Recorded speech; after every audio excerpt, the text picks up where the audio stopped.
Hi everyone, Uplands Car Radios here in Cardiff. You join me in this 2018 Hyundai i10. Now this had the infamous sat-nav radio, which went faulty. You can't get them fixed.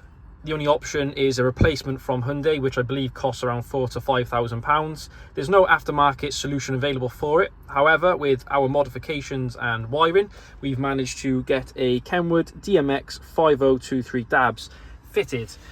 This model has wired Apple CarPlay and Android Auto. Also has digital radio. Show you some of the channels the customer can choose from. Loads of choice on there. Come out of there. Also has FM, AM input, USB mirroring, Bluetooth audio and USB.